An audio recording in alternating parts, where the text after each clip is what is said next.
제19장.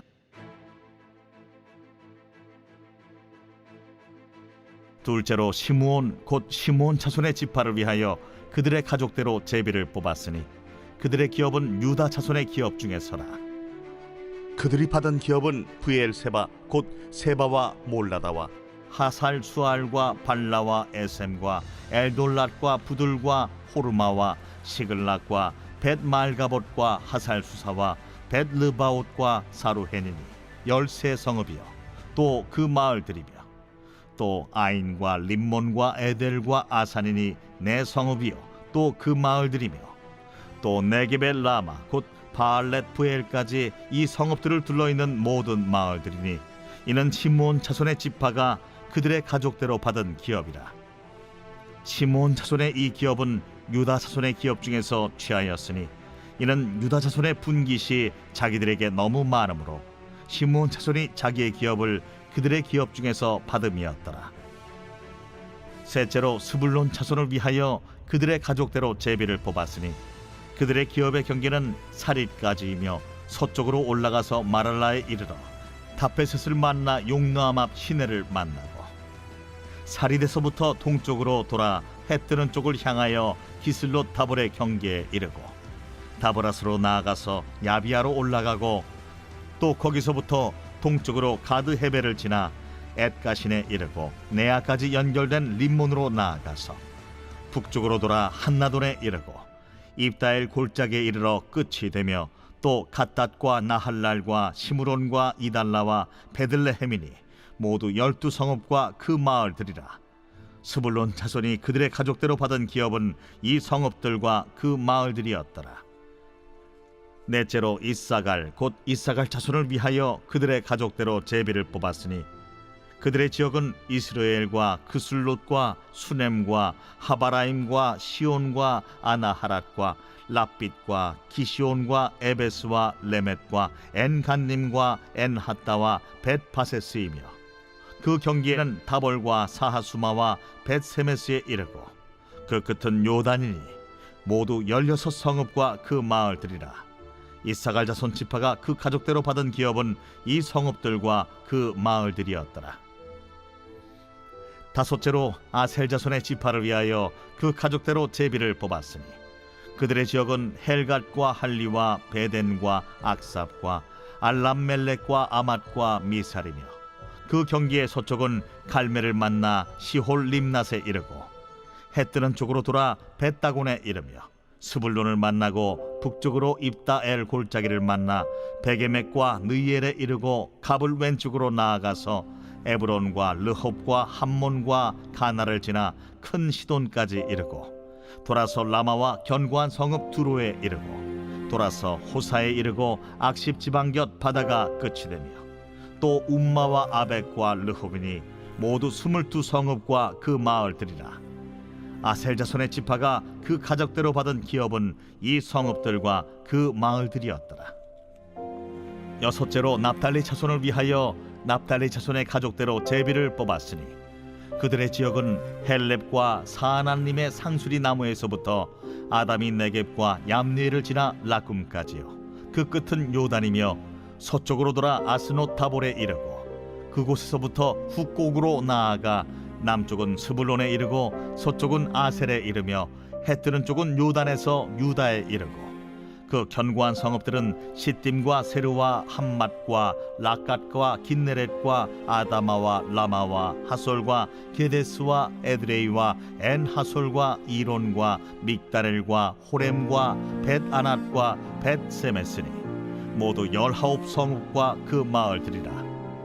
납달리 자손의 지파가 그 가족대로 받은 기업은 이 성읍들과 그 마을들이었더라. 일곱째로 단 자손의 지파를 위하여 그들의 가족대로 제비를 뽑았으니 그들의 기업의 지역은 소라와 에스다올과 이르세메스와 사알라핀과 아얄론과 이들라와 엘론과 딥나와 에그론과 엘드게와 기쁘돈과 바알랏과 여훗과 브네브락과 가들림몬과 메알곤과 락곤과 요빠 맞은편 경계까지라. 그런데 단자손의 경계는 더욱 확장되었으니 이는 단자손이 올라가서 레셈과 싸워 그것을 점령하여 칼날로 치고 그것을 차지하여 거기 거주하였습니다. 그들의 조상 단의 이름을 따라서 레셈을 단이라 하였더라.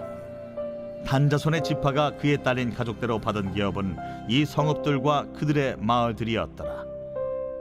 이스라엘 자손이 그들의 경계를 따라서 기업의 땅 나누기를 마치고 자기들 중에서 눈의 아들 여호수아에게 기업을 주었으니 곧 여호와의 명령대로 여호수아가 요구한 성읍 에브라임 산지 딥낫 세라를 주매 여호수아가 그 성읍을 건설하고 거기 거주하였더라. 제사장 엘르아살과 눈의 아들 여호수아와 이스라엘 자손의 지파의 족장들이 실로에 있는 회막 문 여호와 앞에서 제비 뽑아 나눈 기업이 이러하니라. 이에 땅 나누는 일을 마쳤더라.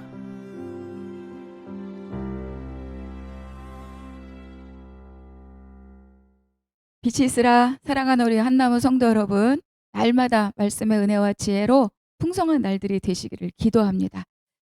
이제 이번 주 대림절 마지막 주간을 보내고 있습니다. 곧 주님 오실 날이 가까워오죠.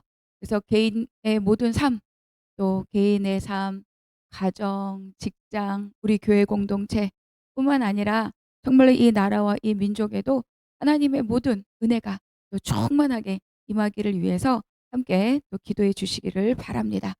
오늘 우리가 함께 나눌 말씀은 이제 여호수아 19장입니다. 오늘로써 어제 지난 주 나눴던 18장 베냐민 지파의 땅 분배가 기록되어 있었죠. 그래서 남아 있는 6지파의 땅 분배.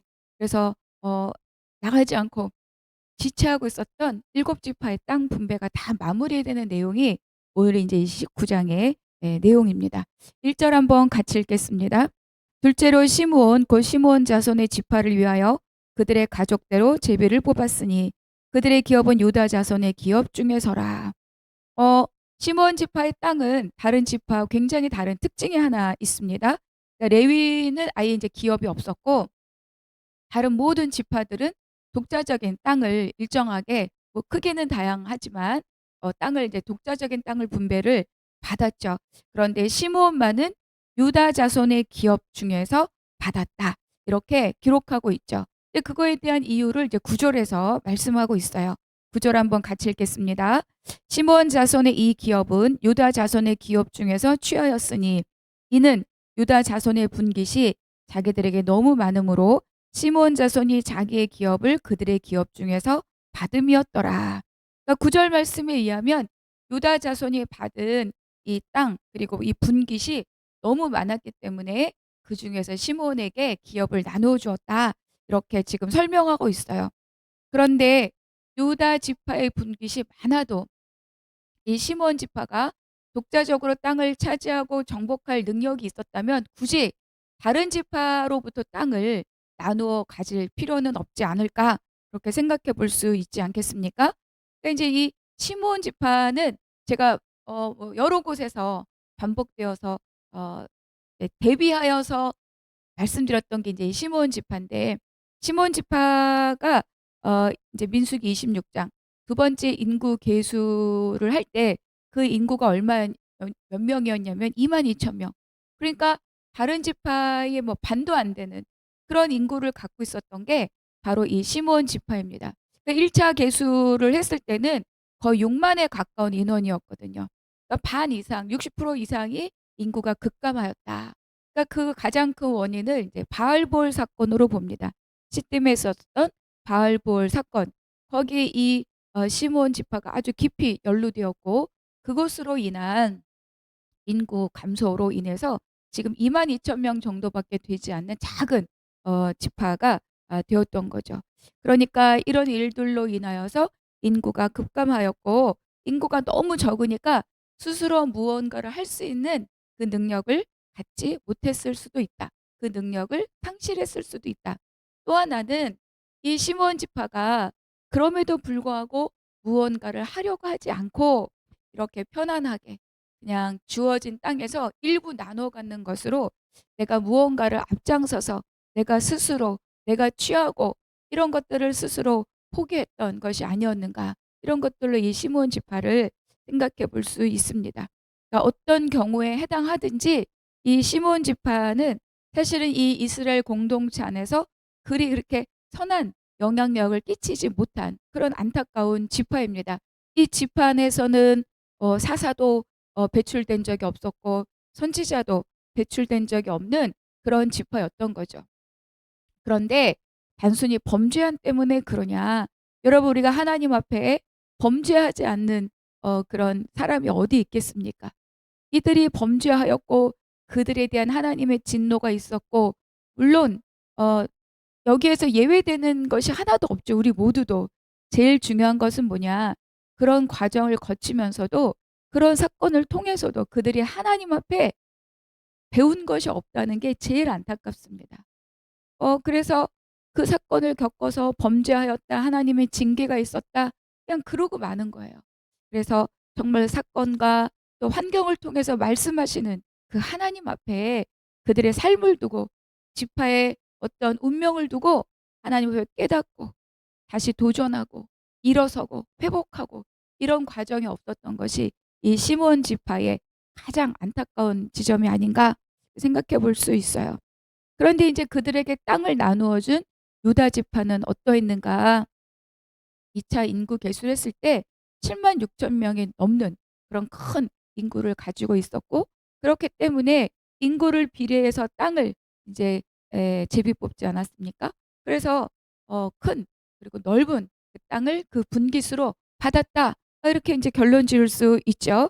그런데 아무리 과하게 넓은 땅을 가졌다고 하더라도 누군가에게 자기 몫으로 온 것을 나누어 주는 일은 결코 쉬운 일이 아닙니다. 그리고 또 우리가 사사기에서 보면 이 유다 지파는 이 시므온 지파를 이끌고 또 정복 전쟁에 나서기도 합니다. 그러니까 이 유다 지파는 어떠한 지파인가? 굉장히 연약한 자들, 약한 지파를 품는 그런 마음을 갖고 있었던 것이 바로 이 유다 지파입니다. 그런데 생각해 봅시다. 계속 말썽 피우고, 그리고 또 자기한테 주어진 그 목 하나 제대로 감당하지 못하는 그런 지파를 끌어안는다는 게 쉽지 않아요. 그거는 뭐냐? 이 지파는 하나님 언약 안에 있는 한 언약 공동체에 있는 우리의 형제다. 우리의 한 백성이다. 이런 마음을 갖지 않으면 정말 이렇게 끊임없이 말썽으로 일관하고 있는 지파를 내 안에, 내 땅 안에 받아들이기는 쉽지 않다. 결국은 그것만으로 하나님 언약 안에 있는 한 공동체이고 한 형제이고 한 백성이고 한 혈육이다. 이 마음을 가져야만, 그리고 하나님이 주신 이 품는 마음이 부어져야만 가능한 일인 거죠. 사랑해야 가능합니다. 역할이나 기능이나 결과나 이런 거를 따져서는 절대로 품을 수 없어요. 그러니까 이 유다 지파는 어떤 지파인가? 결국은 1%의 가능성만 있어도 살린다. 이런 정말로 제사장 같은, 왕 같은 그런 마음을 품은 지파가 바로 이 유다 지파입니다. 살리자. 1%의 가능성만 있어도 살리자. 하나님 언약 안에 있는 백성들이니 붙들고 가자. 함께 가자. 그러니까 이러한 이 유다 지파의 태도와 선택, 이것이 이제 이 유다 지파의 미래를 우리에게 보여주는 거죠. 그래서 유다 지파는 우리가 잘 알고 있는 것처럼 결국 왕조를 이루는 지파가 되고, 그리고 메시아를 예언하는 지파가 됩니다. 여러분 모두가, 또 저도, 또 우리 한나무 교회가 이렇게 정말로 왕족의 지파로, 메시아를 예언할 수 있는 지파로, 하나님의 일하심을 드러나는 지파와 같은, 유다 지파와 같은 그런 삶을 살아내시기를 축복합니다. 그래서 우리 각각의 개인도 다 왕 같은 제사장으로 하나님이 부르시지 않았습니까? 그래서 내가 하나님이 주어진 이 환경 가운데 시므온 같은, 자기 목 하나도 제대로 감당하지 않고 말썽 피우고 스스로 노력도 하지 않고 거의 자포자기하다시피 하고 있고, 이런 자들 내 주변에 있다면 어떡하겠습니까?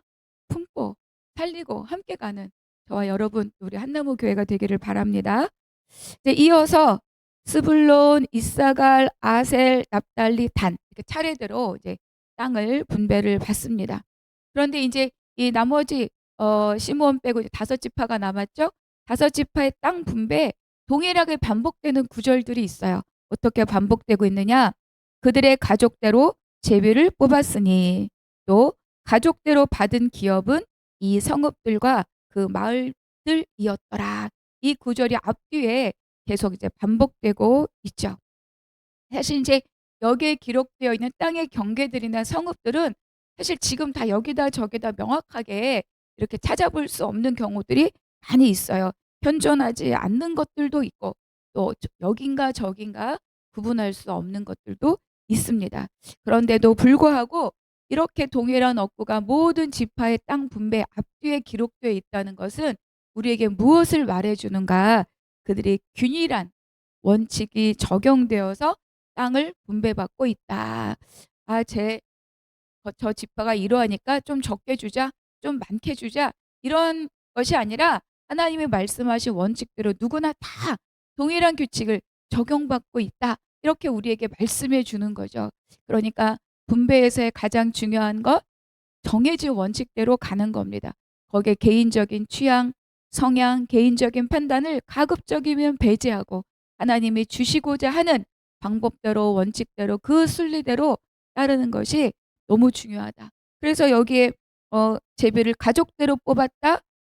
가족대로 받은 기업이 이러하다. 이 말들이었다. 아, 이 모든 지파들이 각각의 역할과 성향과 또 그동안 해왔던 것들은 각자 다를 수 있지만 그러나 하나님 앞에 동일한 자격으로 지금 땅을 분배받고 있구나. 이런 것들을 다시 한번 확인해 볼 수 있죠.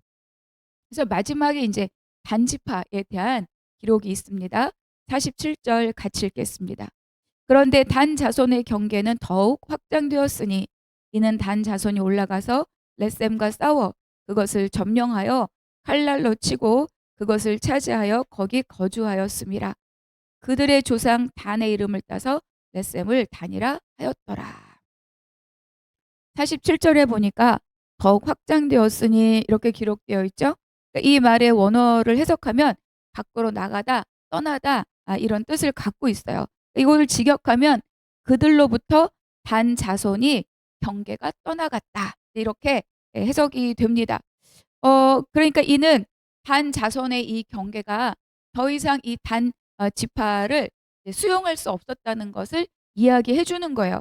그런데 이거를 이제 여기에서만 읽어보면 분배받은 땅이 좁아서 더 큰 땅을 차지하러 나간 것처럼 읽히지만 그러나 이제 사사기를 이제 돌이켜 보면 그들이 분깃으로 받은 그 땅을 완전히 정복하지 못했다는 거예요.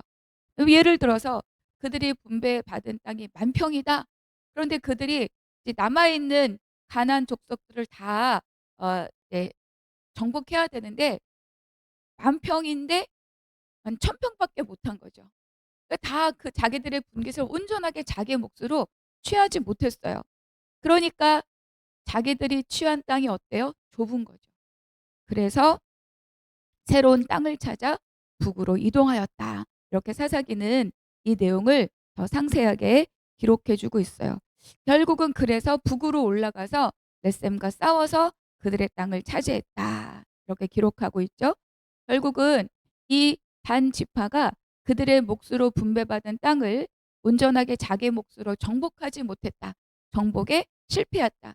땅을 차지하는 것에 실패했다. 그거를 여기서 말씀해 주고 있습니다. 그런데 또 우리가 생각해 볼 것이 무엇입니까?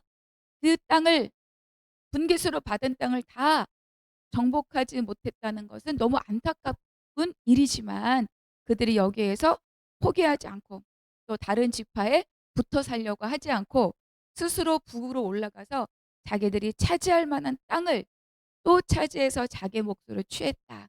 이것이 이제 단 지파가 갖고 있는 또 특징이기도 합니다. 자기가 할 수 있는 일, 또 자기가 할 수 있는 몫을 찾아서 그 몫을 감당한 것이 바로 이 단 지파인 거죠. 그래서 이제 온 이스라엘 땅을 이야기할 때 단에서부터 브엘세바까지 이렇게 이야기하잖아요. 우리 한번더를 말할 때 백두에서 한라까지 이런 표현이 있는 것처럼. 그래서 이 단 지파가 정말 여러 우여곡절 끝에 이스라엘의 가장 북쪽 땅을 차지하게 되었고 거기에 정착했다. 이렇게 이제 단 지파의 경계에 대해서 기록해 주고 있습니다. 49절 같이 읽겠습니다. 이스라엘 자손이 그들의 경계를 따라서 기업의 땅 나누기를 마치고 자기들 중에서 눈의 아들 여호수아에게 기업을 주었으니. 서쪽 지역의 이제 땅 분배가 갈렙으로부터 시작해서 이제 이 여호수아로 마무리가 됩니다. 그러니까 하나님께서 정말로 끝까지 하나님의 약속을 붙들고 충성하였던 이 두 사람, 갈렙 그리고 여호수아, 이 두 사람을 이제 이들에게 하나님께서 기억하게 하는 거죠. 특별히 이스라엘 백성들에게 두 사람을 기억하도록 하십니다. 근데 이제 여기서 여호수아는 자기가 먼저 그 땅을 차지하지 않아요. 그리고 스스로 나는 이거다라고 요구하지 않습니다. 왜냐하면 그가 지도자잖아요. 그러니까 자칫하다가는 권력 남용으로 오해받을 수도 있고, 내가 갖고 있는 이 권력을, 이 권세를 나의 유익을 위해서 먼저 쓰지 않겠다, 이런 마음을 가지고 있는 거죠. 모든 지파들의 땅을 다 나눠주고 난 이후에야 이 여호수아는 자기 몫을 분배를 받습니다. 여호수아는 스스로 나서지 않고 기다리고, 또 백성들은 이 지도자의 수고를 기꺼이 인정하고 그의 몫을 또 챙겨서 그에게 기업을 주는 거죠. 그러니까 이것이 이 공동체 안에 지도자와 백성 간에 얼마나 큰 신뢰와 또 서로에 대한 인정함과 각자의 수고에 대한 그런 어떤 감사가 함께 있었는가, 이런 것들을 여기서 찾아볼 수 있죠. 그러니까 내가 얼마나 수고했는데, 내가 그동안 어떻게 했는데, 여러분 이런 언어는 사실은 굉장히 공동체에 정말 수고를 했다 할지라도 내가 나서서 막 이거를 주장할 때에 정말로 그 공동체가 막 좀 뭐죠? 부담이 너무 많이 오잖아요. 그러니까 정말로 아름다운 지도자의 모습을 여기서 여호수아가 보여줍니다. 그리고 그의 수고를 너끈히 인정하고 또 그의 몫을 또 챙겨주는 이 백성들의 마음들도 여기서 우리가 발견할 수 있죠. 그러니까 여호수아가 이제 분배받은 땅, 기업으로 받은 땅 딥나세라. 나중에 여호수아가 이곳에 묻히게 됩니다. 어, 요즘은 이제 지도자의 역할, 또 그가 갖고 있는 가치관, 또 그의 선택, 이런 것들이 이제 우리나라 안에서도 너무너무 많은 지금 중심 이슈가 이 연말에 되고 있지 않습니까? 그래서 뭐 누가 어떻다 이런 말을 하기 이전에 내가 나의 공동체 안에서, 나의 가정 안에서, 나의 직장의 삶 안에서 내가 어떻게 마음을 정하고 또 하나님 앞에 내가 어떻게 설 것인가, 이런 것들도 우리가 더불어 생각해 보면 좋을 것 같습니다. 51절 함께 읽겠습니다. 제사장 엘르아살과 눈의 아들 여호수아와 이스라엘 자손의 지파의 족장들이 실로에 있는 회막문 여호와 앞에서 제비 뽑아 나눈 기업이 이러하니라. 이에 땅 나누는 일을 마쳤더라. 이 한 절을 읽는데 너무 마음이 막 뭉클했어요. 이스라엘 백성들에게 하나님께서 너에게 주기로, 조상에게 주기로 맹세한 땅, 그 땅에 하나님의 약속이 이루어졌구나. 그리고 나이 많아 늙은 이 여호수아, 13절에서 그렇게 시작하지 않았습니까? 13장에서 여호수아가 자기의 일을 다 마쳤구나. 그에게 주신 이 사명을 신실하게 다 완수하였구나. 물론 뭐 땅 이제 여기서 마무리되었다라고 하는 것은 12지파에 대한 거 남아 있는 역할이 있어요. 부피성도 정해야 되고 또 레위에게 또 성읍들도 나누어 줘야 되는데, 큰 틀에 이제 땅 분배가 마무리되었다. 그러니까 여호수아를 생각해 보면 모세의 수종자로 등장하지 않았습니까? 그리고 그의 삶은 이 땅에 들어와서 정복 전쟁을 완수하고 땅을 분배하는 것까지 완수하고, 이게 이제 이 여호수아의 역할이었던 거죠. 그러니까 모세의 수종자로 부름받은 그 순간부터 하나님 지금 여기까지 오도록 그 여호수아를 만지시고 이끄시고 격려하시고 가르치시고 여기까지 이제 하나님께서 이 여호수아의 삶을 인도하여 오셨구나. 그러니까 이 일을 위해서 여호수아는 하나님께서 준비시킨 거죠. 약속이 있었고 약속의 진행 과정이 모세였고 그것을 실행하고 완료하는 것이 바로 이 여호수아였습니다. 우리가 이제 지지난주에 첫 예배 1주년 예배를 드리면서 그때 이제 말씀해 주신 목사님이 또 고린도전서 말씀으로 함께 하셨잖아요. 나는 심었고 또 누구는 물을 주었고 그러나 자라나게 하시는 이는 하나님이시다. 그러니까 다 역할이 있는 거죠. 하나님은 약속을 주셨고 모세는 또 그 약속을 심고 함께 했고 그리고 또 이 여호수아는 그 약속을 실행해서 완수하였고 우리 다 하나님께서 우리를 이끌어가는 삶의 여정 가운데 어느 자리에서든지 나 역할이 있다. 내가 심고 물 주고 열매 맺고 내가 열매 따먹고 그렇지 않다. 물론 뭐 하나님 열매를 주시는 것들도 있죠. 그런데 하나님께서 각각의 인생 가운데 맡기시고 위임하시고 부탁하신 그 일들을 성실하게 완수하는 저와 여러분이 되시기를 축복합니다. 오늘 묵상 질문, 오늘 나에게 주신 한 구절 그 은혜의 말씀 기록하고 또 오늘 하루의 삶에 적용해 보시기 바랍니다. 두 번째, 지금 내가 왕 같은 제사장의 삶으로 품고 기도하고 살리는 자가 있습니까? 만약에 내가 그러하지 못하고 있다면 어떤 원인이 있을까요? 세 번째, 여호수아는 백성에게 먼저 기업을 주고 그리고 자기의 기업을 나중에 백성들은 수고한 이 여호수아에게 기업을 또 주었죠. 우리 공동체는 어떠한가? 서로 배려하고 수고를 인정하고 격려하고 기꺼이 서로를 감사하고 그렇게 복되게 여기는 그런 공동체가 되기를 바랍니다. 기도하겠습니다. 하나님 감사합니다. 오늘 깨닫게 하신 하나님의 말씀으로 오늘 하루 강건히 살게 하여 주시옵소서.